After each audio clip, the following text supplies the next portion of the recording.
Jake Thompson lived in a quiet suburban neighborhood where life moved slowly. It was the kind of place where people knew each other's names. Kids rode bikes down tree-lined streets, and weekends were spent doing chores or enjoying hobbies. For Jake, that hobby was fishing. Every chance he got, he would head to the small lake at the edge of the community. It wasn't big enough to attract tourists, but it was perfect for someone like Jake who just wanted to relax and escape the stress of his job as an IT consultant. The lake had always been there, a constant presence in the lives of everyone living. Nearby, its water shimmered under the sun during summer and froze solid in winter, turning into a playground for ice skaters. Ducks floated lazily across its surface, and tall trees surrounded it, providing shade and shelter for birds. To Jake, it felt like paradise.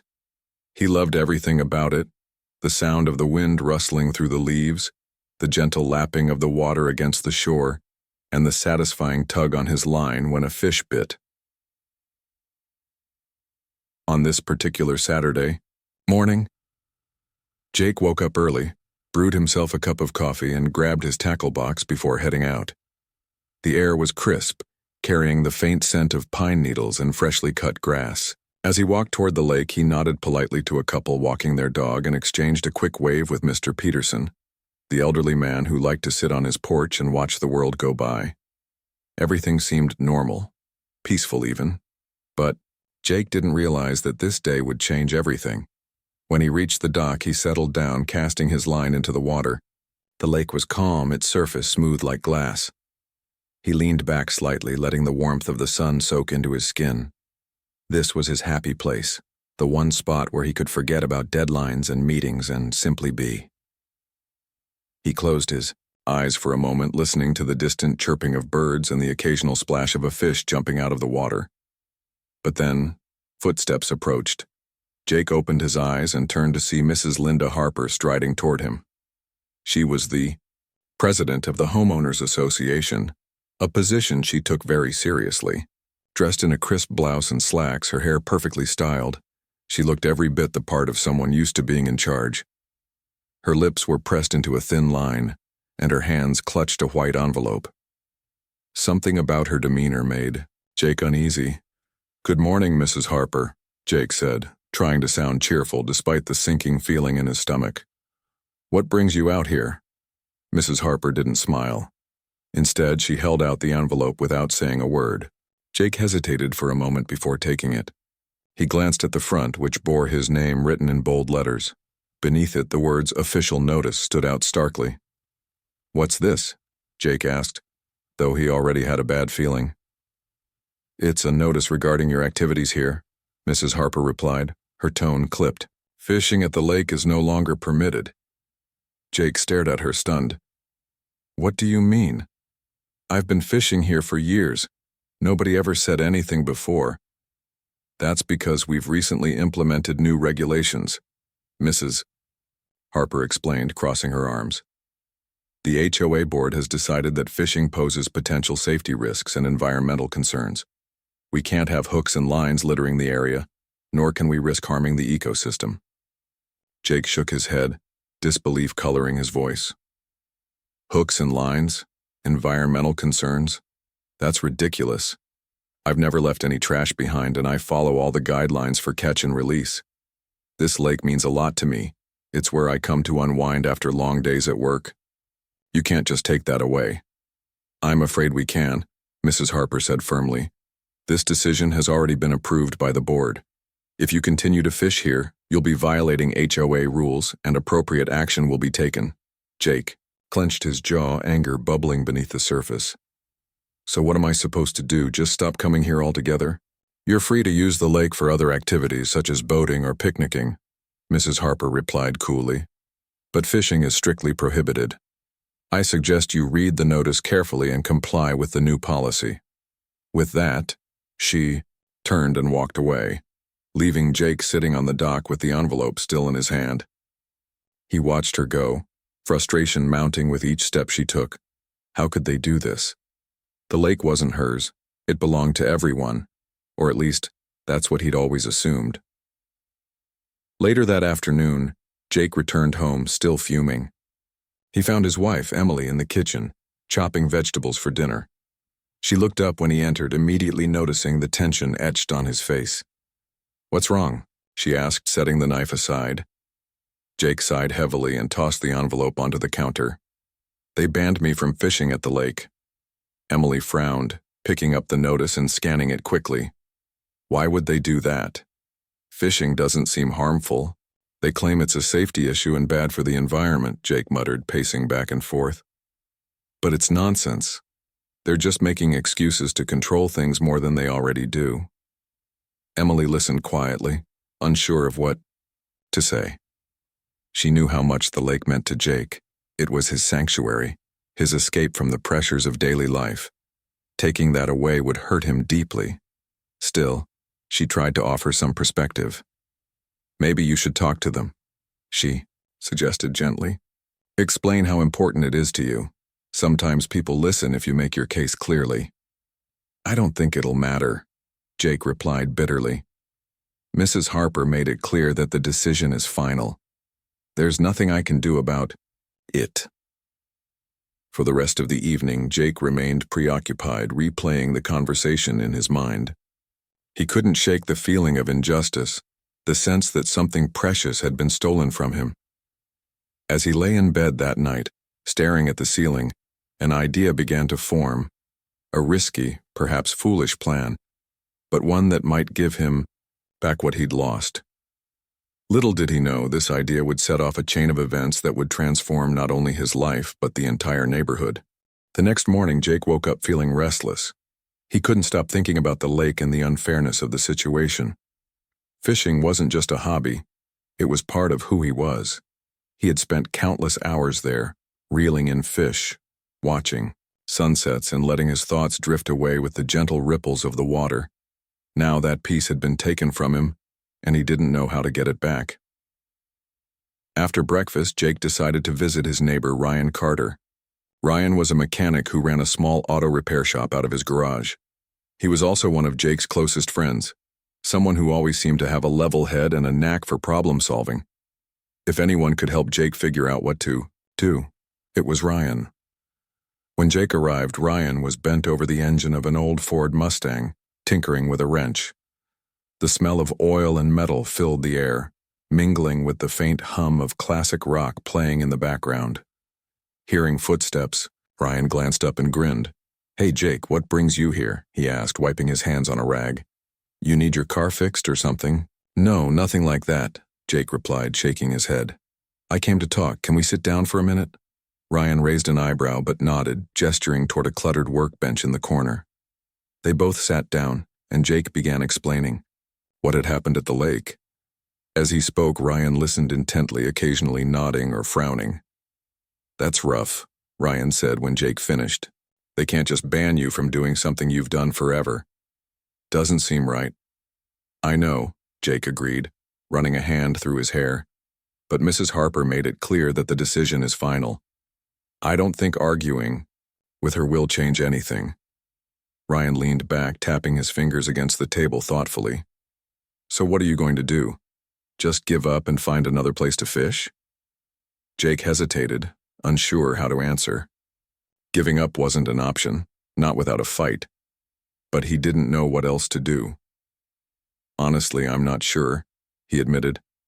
"I've been thinking about it all night, and I feel like there has to be a way to fix this, but I don't even know where to start." Ryan smirked, his eyes lighting up with mischief. "Well, if they won't let you fish there, why don't you just buy the whole damn lake?" Jake blinked, caught off guard by the suggestion. "What?" "You heard me," Ryan said, laughing. "Buy the lake. If it's yours, nobody can tell you what to do with it." At first, Jake thought Ryan was joking. But as the idea sank in, he realized it wasn't entirely ridiculous. Sure, buying a lake sounded crazy, impossible even, but maybe it wasn't completely out of reach. After all, lakes were private property sometimes, weren't they? Maybe the HOA didn't actually own it. Maybe someone else did. I don't know," Jake stammered, still trying to process the thought. "Do you really think that's possible?" Ryan shrugged. "Why not? Stranger things have happened. Look into it. See who owns the land and whether it's for sale. Worst case scenario, You waste a little time researching. Best case scenario, you become the king of the lake. Despite his initial skepticism, Jake couldn't shake the idea. Over the next few days, he dove headfirst into research, spending hours online looking up property records and zoning laws. He discovered that the lake wasn't owned by the HOA or the city. It belonged to a company called Clearwater Holdings. This revelation gave him hope. If the lake was privately owned, then maybe, just maybe, he could purchase it.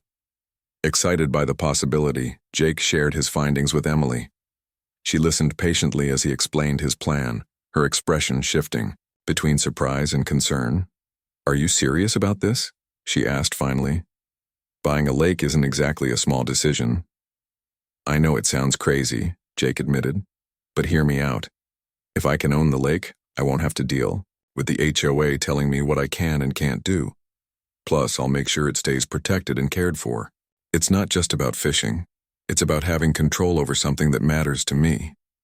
Emily sighed, rubbing her temples. "It's a lot of money, Jake. And what happens if things go wrong?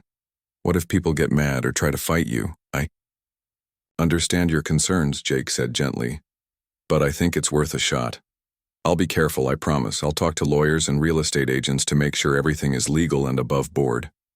Reluctantly, Emily agreed to support him, though she remained wary. With her blessing, Jake reached out to a local real estate agent named Lisa Monroe. She was known for handling unusual properties, so Jake figured she'd be the perfect person to guide him through the process. Lisa met Jake at a cafe near the lake a few days later. She was a no-nonsense woman in her 40s with sharp eyes and a practical demeanor. After hearing Jake's story, she nodded slowly. "It's definitely an unconventional request," she said, stirring her coffee, "but I've dealt with weirder. Let me look into it and see what I can find out." Over the next several weeks, Jake worked closely with Lisa, gathering information and preparing offers. He learned that Clearwater Holdings was eager to sell the lake. They viewed it as a liability rather than an asset. The asking price was steep, but Jake managed to negotiate it down slightly. Still, the cost would drain most of his savings, leaving him financially vulnerable. During this time, Jake confided in Ryan, who became his unofficial advisor and cheerleader. Together, they brainstormed ideas for managing the lake once Jake owned it. Ryan suggested setting up basic rules to keep the area clean and safe, while ensuring it remained accessible to others. Jake liked the idea and began drafting a list of guidelines. As the negotiations progressed, Jake grew increasingly excited and nervous. Owning the lake felt like a dream within reach, but it also came with immense responsibility. He knew he'd face backlash from the HOA and some neighbors, but he hoped they'd eventually come around. One evening, as Jake sat at the dining table, surrounded by papers and notes, Emily joined him, placing a comforting hand on his shoulder. "You're really committed to this, aren't you?" she said softly. Jake looked up, meeting her gaze. "Yeah, I am. It's not just about getting back at the HOA or proving a point. It's about protecting something I love. If I can make this work, it'll be worth it." Emily smiled faintly, squeezing his shoulder. "Then I'm with you. Whatever happens, we'll figure it out together." With renewed determination, Jake finalized the paperwork and submitted his offer. Days turned into weeks, and finally the response came. Clearwater Holdings had accepted. The lake was officially his. Jake felt a rush of emotions, excitement, pride, and a touch of fear, as he signed the final documents. He had done it. Against all odds, he now owned the lake. But he quickly realized that owning it was only the beginning. The real challenge lay ahead, convincing the community to accept his ownership and finding a way to balance his desires with theirs. Little did Jake know, his decision would spark controversy, inspire admiration, and ultimately transform the neighborhood in ways he never imagined. The news spread like wildfire. One moment, Jake was an ordinary neighbor who loved fishing. The next, he was the guy who bought the entire lake. Word traveled fast in their tight-knit community, and by the time Jake woke up the morning after, signing the papers, everyone seemed to know what had happened. At first, people weren't sure whether to believe it. Some thought it was a joke, a rumor started by someone looking to stir up trouble. But when Jake confirmed the story during a brief chat with Mr. Peterson, the elderly man who always sat on his porch, the reality sank in. Jake Thompson now owned the lake. Reactions were mixed. A few neighbors congratulated him, impressed by his bold move. Others shook their heads, muttering about how reckless and selfish it was. And then there were those who simply didn't know what to think.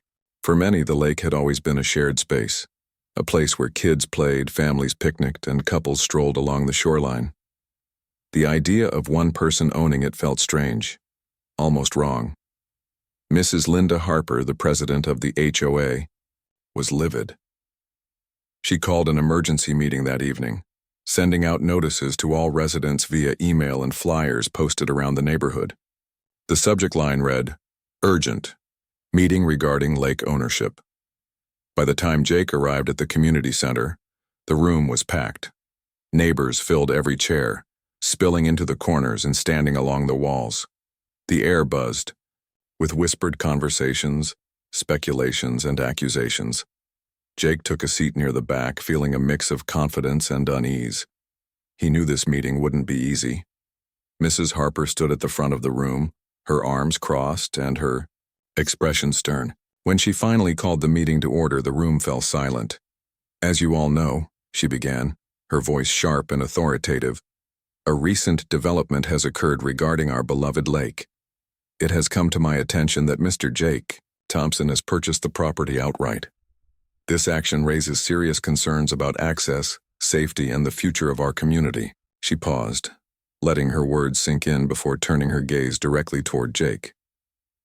"Mr. Thompson, would you care to explain your decision?" All eyes turned to Jake. He hesitated for a moment, then stood up, clutching the documents Lisa Monroe had given him as proof of ownership. Taking a deep breath, he stepped forward. "I understand why some of you might be upset," he began, speaking slowly and clearly. "But let me explain why I did this. For years, I've enjoyed fishing at the lake. It's been my escape, a place where I could relax and recharge. Then suddenly the HOA decided to ban fishing without any real reason. They said it was unsafe and bad for the environment. But none of that made sense to me. So I looked into it and found out the lake wasn't actually owned by the HOA or the city. It belonged to a private company. I saw an opportunity to protect something I love, so I took it." He paused, scanning the faces in the crowd. Some looked skeptical, others intrigued. "I didn't do this to hurt anyone or cause problems. I did it because I wanted to ensure the lake stays beautiful and accessible. If anything, I see this as a chance to improve things for everyone." Before he could say more, Mrs. Harper interrupted, her tone icy. "That's quite a noble-sounding explanation, Mr. Thompson, but let's not forget the facts. You've effectively privatized a public resource. What happens if you decide to close off the lake entirely, or charge exorbitant fees for its use? How can we trust you to act in the best interest of the community?" Her words sparked murmurs of agreement from several attendees. Jake clenched his jaw, resisting the urge to snap back. Instead, he focused on staying calm and addressing her points. "I have no plans to close the lake or exploit it for profit," he replied firmly. "In fact, my goal is to keep it open for everyone. Yes, I'll set some basic rules to make sure it stays clean and safe, but those rules will apply to everyone equally, including me. I'm not trying to take anything away from you. I'm trying to preserve what we already have." The room grew quiet again as Jake finished speaking. For a moment, no one said anything. Then, Ryan Carter, sitting near the front, raised his hand. Mrs. Harper nodded reluctantly, allowing him to speak. "Look," Ryan said, leaning forward. "I get why some folks are worried. Change is hard, especially when it comes unexpectedly. But think about it. Jake didn't have to do this. He could have just accepted the ban and moved on. Instead, he took a risk to protect something that means a lot to him, and to a lot of us. Maybe instead of jumping to conclusions, we should give him a chance to show us he's serious about keeping the lake open and well-maintained." Ryan's words seemed to strike a chord with some of the neighbors. A few nodded in agreement, while others remained unconvinced. Mrs. Harper, however, wasn't swayed. While I appreciate Mr. Carter's perspective, she said stiffly, the reality is that Mr. Thompson's actions undermine the authority of the HOA. We exist to maintain order and fairness within this community. Allowing individuals to circumvent our rules sets a dangerous precedent. Jake resisted the temptation to roll his eyes. He understood where she was coming from, but her rigid adherence to control frustrated him. Still, he chose to remain diplomatic. I respect the role of the HOA, he said, addressing the group once more. But sometimes rules need to be questioned. Sometimes they don't serve the greater good. I'm not asking for permission, I'm telling you what I've done. From here on out, I'll manage the lake responsibly. If you have concerns, bring them to me, I'm willing to listen. With that, he sat down, leaving the floor open for discussion. The meeting continued for another hour with neighbors voicing their opinions, some supportive, others critical. Eventually, Mrs. Harper adjourned the session, reminding everyone that further discussions would follow. As Jake left the community center, he felt drained but determined. He knew winning over the neighborhood wouldn't happen overnight, but he believed he was on the right path. Over the next few days, he worked with Lisa Monroe to finalize the transition of ownership. Signs went up around the lake, declaring it private property, and Jake installed a simple gate at the entrance to regulate access. Word of his efforts reached Emily, who watched nervously as her husband poured himself into managing the lake. While she admired his dedication, she couldn't shake the feeling that this situation might spiral out of control. One evening, as they sat together on the couch, she voiced her concerns. "Jake, are you sure about this?" she asked gently. "People are still upset. What if this creates bigger problems than it solves?" "I know it's risky," Jake admitted, rubbing his temples. "But I can't go back now. I've put everything into this. The money, the time, the energy. I have to see it through. Besides, I think most people will come around once they see I'm not trying to shut them out." Emily sighed, reaching for his hand. "Just promise me you'll be careful. Don't let this consume you." "I promise," Jake said, squeezing her hand. "This isn't just about me anymore. It's about doing the right thing, for the lake, and for everyone who loves it." Over the following weeks, Jake implemented his plan. He created a website where residents could request permits to fish or use the lake for other activities. The permits were free, requiring only that users complete a short online course about safety and environmental responsibility. He also organized volunteer cleanup days, inviting neighbors to help maintain the area. Slowly but surely, attitudes began to shift. Not everyone warmed up to Jake's new role immediately, but a growing number of residents appreciated his efforts. Even Mrs. Harper, though still wary, couldn't deny that the lake looked better than ever under his care. For Jake, it was a small victory, but one that gave him hope for the future. Little did he know, the real test of his leadership was yet to come. Jake's first few weeks as the owner of the lake were a whirlwind of activity. He worked tirelessly to establish new systems and enforce basic rules, determined to prove that he could manage the property responsibly. While some neighbors appreciated his efforts, others remained suspicious, questioning whether his intentions were truly altruistic. Tensions simmered beneath the surface, waiting for the right moment to boil over. One rule Jake implemented early on was the permit system. Anyone who wanted to fish or use the lake had to complete a short online safety course and request permission through his website. The process was simple enough. Free permits were issued within 24 hours, but it still rubbed some people the wrong way. To them, it felt like unnecessary bureaucracy, another layer of control imposed by someone they barely trusted. Mrs. Linda Harper was particularly vocal about her disapproval. At every opportunity, she criticized Jake during HOA meetings, accusing him of turning the lake into a private playground. Her words resonated with a handful of residents who shared her concerns, fueling resentment toward Jake. Despite this, Jake tried to stay focused on his goal, keeping the lake clean, safe, and accessible to everyone. To win over skeptics, Jake organized community events centered around the lake. On weekends, he hosted volunteer cleanup days, providing trash bags, gloves, and refreshments for anyone willing to help. He also invited local schools to bring students for educational tours, teaching them about water conservation and wildlife preservation. These initiatives earned him praise from some quarters, but not everyone was convinced. Ryan Carter remained one of Jake's staunchest supporters, often helping out during events and defending him against critics. "Give the guy a break," Ryan would say whenever someone complained. "He's doing more for the lake than the HOA ever did."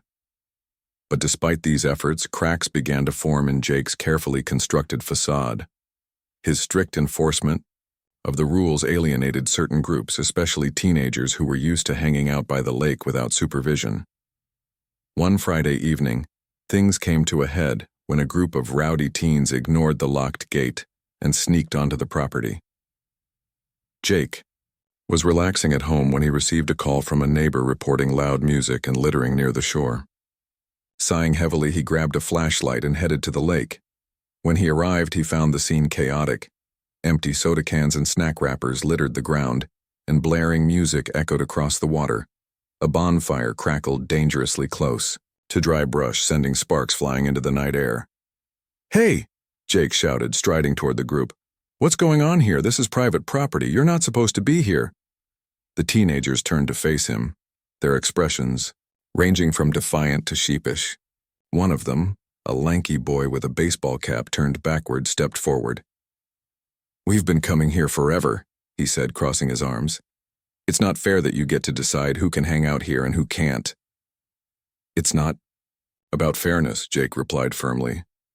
"It's about respect. For the lake and for the rules I've put in place. You can't just barge in, make a mess, and expect no consequences." The boy scoffed. "Yeah, right. Like anyone cares about your stupid rules." Before Jake could respond, Mrs. Harper appeared, having heard the commotion from her house nearby. She marched up to the group, her presence commanding attention. "This is exactly why we need stricter oversight," she declared loudly, glaring at Jake. "You may own the lake now, Mr. Thompson, but clearly you're incapable of maintaining order. Perhaps it's time the HOA stepped in." Her words ignited a heated argument. Neighbors gathered around, drawn by the noise, and soon the entire area buzzed with conflicting opinions. Some sided with Jake, pointing out that the teenagers were in the wrong, while others agreed with Mrs. Harper, criticizing Jake's handling of the situation. Caught in the middle of the chaos, Jake felt overwhelmed. He had never intended for things to escalate this way. All he wanted was to protect the lake and ensure it remained a peaceful retreat for everyone. But now it seemed like his actions were dividing the community rather than uniting it. That night, after the crowd dispersed and the teenagers reluctantly left, Jake sat alone on the dock, staring at the dark water. The events of the evening replayed in his mind, leaving him frustrated and unsure of what to do next. Was he being too rigid? Had he let his desire for control overshadow his original purpose? Emily found him there later, wrapped in a blanket to ward off the chill. She sat down beside him, placing a comforting hand on his shoulder. "Are you okay?" she asked softly. "I don't know," Jake admitted, his voice heavy with emotion. "I thought I was doing the right thing, but maybe I've made everything worse. People are mad at me, Em. Even the kids hate me now." "You're trying your best," Emily said gently, "but maybe it's time to reconsider how you're approaching. These rules are important, but so is flexibility. Sometimes compromise goes a long way." Her words struck a chord with Jake. Over the next few days, he reflected on the incident and realized she was right. Enforcing rules strictly wasn't working. It only created more resistance. If he wanted to mend fences and rebuild trust, he needed to find a balance between structure and leniency. Determined to turn things around, Jake called another meeting, not with the HOA, but with the entire neighborhood. He chose a sunny Saturday morning, hoping the pleasant weather would encourage attendance. Flyers were posted around the area, inviting everyone to come and discuss the future of the lake. When the day arrived, dozens of residents showed up, filling the grassy clearing near the shore. Jake stood before them, feeling nervous but resolute. As he looked out at the crowd, he saw a mix of emotions: curiosity, skepticism, and even a little hope. "Thank you all for coming," he began, his voice steady. "I know there's been a lot of tension lately, and I want to address it directly. Owning the lake has been both rewarding and challenging. I've learned a lot about responsibility and about listening to others." He paused, taking a deep breath. "I'll admit I've made mistakes. My focus on rules may have come across as controlling, and that's not what I intended. What I really want is for the lake to be a place where everyone feels welcome, a space we can all enjoy together." Jake went on to outline a compromise. He proposed loosening some of the restrictions, such as allowing supervised gatherings for teenagers as long as they cleaned up afterward. He also suggested forming a committee of volunteers to help oversee the lake's maintenance and activities, ensuring transparency and collaboration.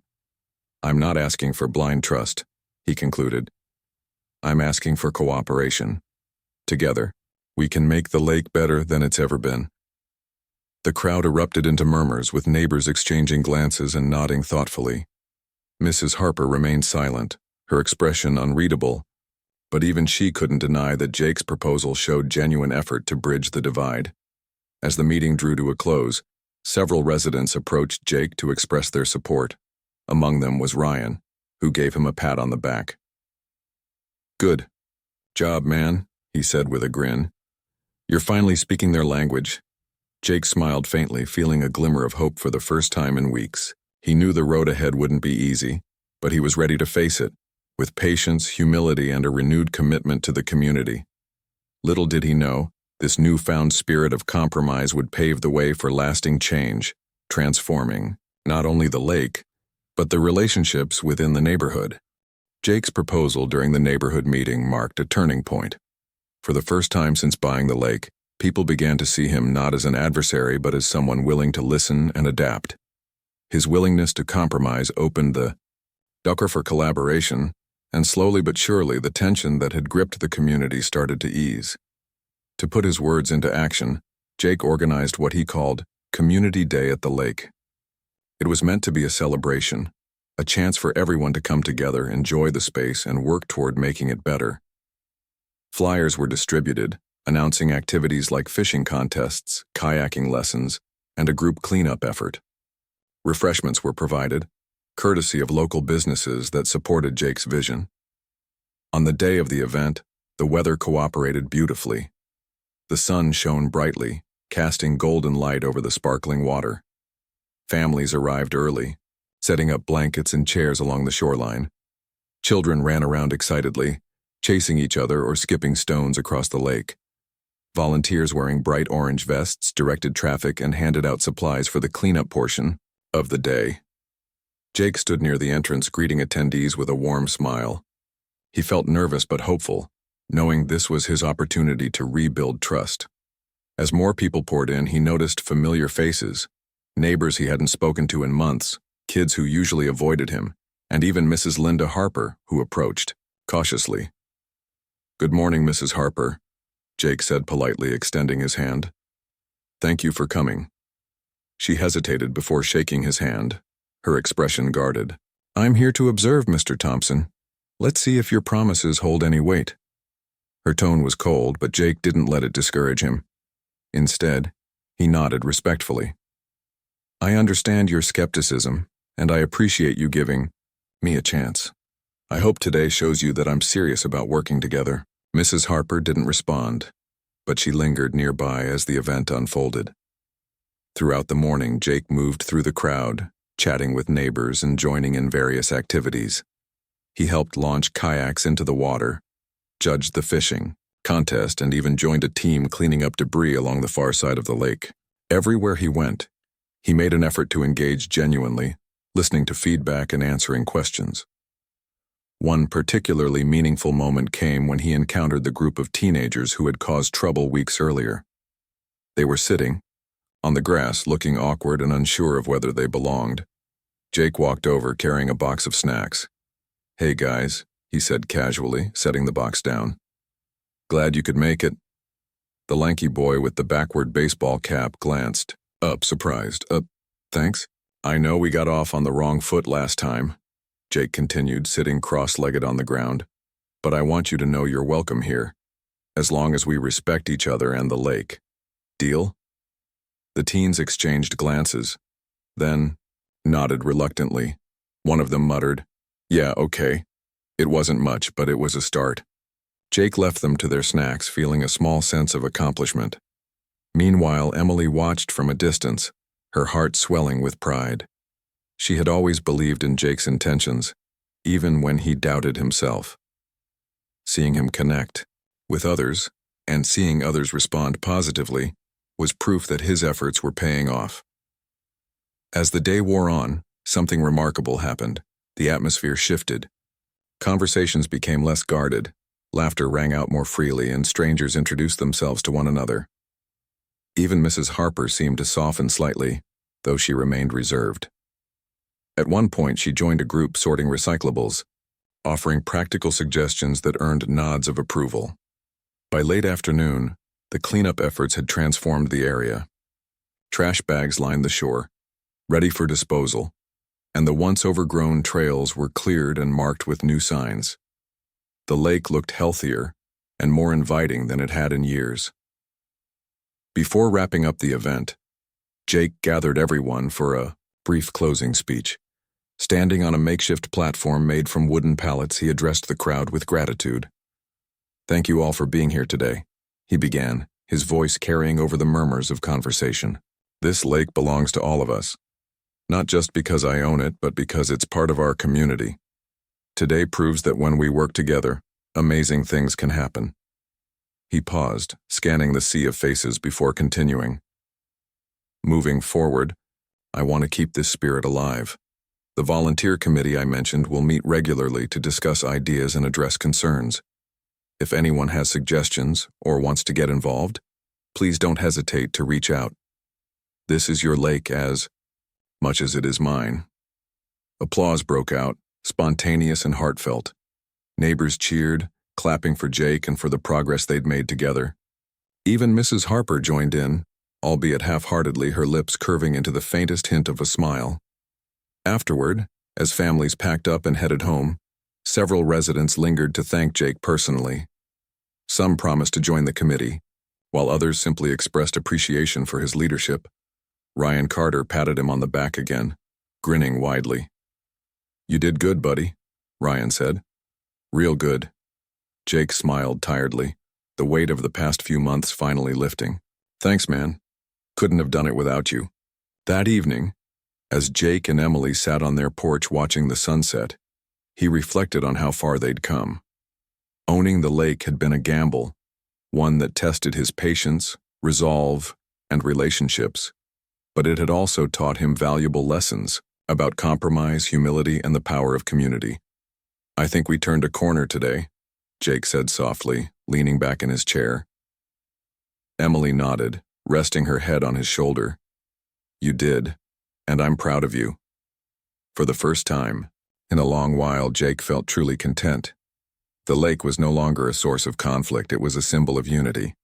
He knew challenges might still arise, but he was ready to face them, with the support of his neighbors and the love of his family. Little did he realize this newfound harmony would inspire changes beyond the lake itself, strengthening bonds within the community and paving the way for future projects that benefited everyone. The ripple effects of Jake's bold decision would continue to spread, proving that sometimes taking a risk can lead to unexpected rewards. In the weeks following Community Day, the neighborhood underwent a subtle but profound transformation. The lake, once a source of division, became a unifying force that brought people together. Jake's efforts to involve everyone in its care had paid off, creating a renewed sense of ownership and pride among residents. Neighbors who had barely spoken before now exchanged greetings or stopped to chat during morning walks. Children played freely by the water, supervised by parents who no longer feared conflict. For the first time in years, the community felt like a true community. Jake continued to manage the lake with care, balancing structure with flexibility. The volunteer committee he formed met monthly to discuss maintenance, upcoming events, and ideas for improvement. Members included a mix of longtime residents, newcomers, and even Mrs. Linda Harper, who surprised everyone by volunteering her organizational skills. Though she remained reserved, her involvement signaled a shift in her attitude, a quiet acknowledgement that Jake's intentions were genuine. One of the committee's first initiatives was establishing Lake Saturdays, a recurring event where neighbors could gather for activities like paddleboarding, birdwatching, or simply relaxing by the water. These gatherings fostered connections and strengthened bonds, turning the lake into a hub of social interaction. Teenagers, once alienated by strict rules, found ways to participate too, organizing movie nights under the stars or friendly sports tournaments on the grassy areas nearby. Even the teenagers who had initially clashed with Jake became allies rather than adversaries. Inspired by his willingness to listen, they took responsibility for keeping the area clean, forming an informal group called the Lake Guardians. Armed with trash bags and enthusiasm, they patrolled the grounds after events, ensuring no litter was left behind. Their efforts earned them praise from adults, bridging generational gaps and proving that mutual respect could overcome differences. As summer gave way to fall, Jake noticed how much lighter life felt.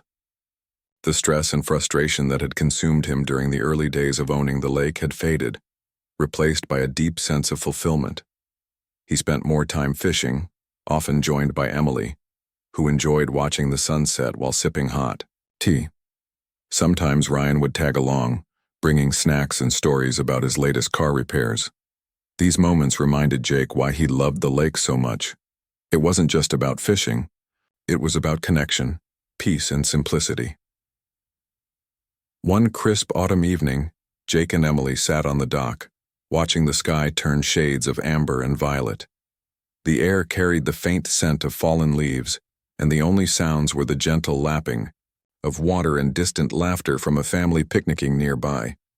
"You know," Jake said thoughtfully, reeling in his line, "I never imagined all this when I bought the lake. I just wanted to fish without being told I couldn't." Emily smiled, leaning her head against his shoulder.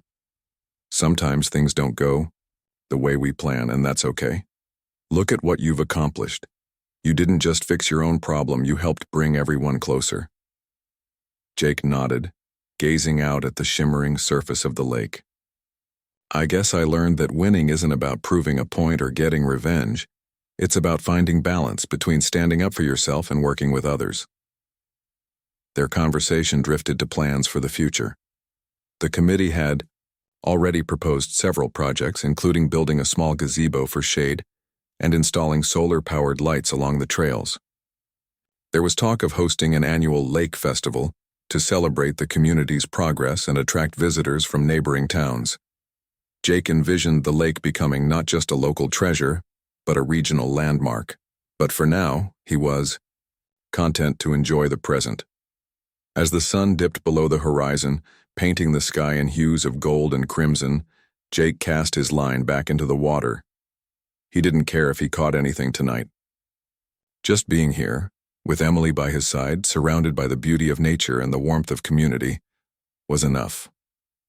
Back in the neighborhood, life continued its steady rhythm. Mrs. Harper, though still meticulous in her role as HOA president, softened her stance toward Jake. She began attending Lake Saturdays occasionally, mingling with neighbors and even sharing a laugh or two. Her presence was a testament to the power of understanding and compromise, showing that even those with opposing views could find common ground. For Jake, the journey had been long and challenging, filled with moments of doubt and triumph. But, through perseverance, humility, and a willingness to adapt, he had achieved something greater than personal victory.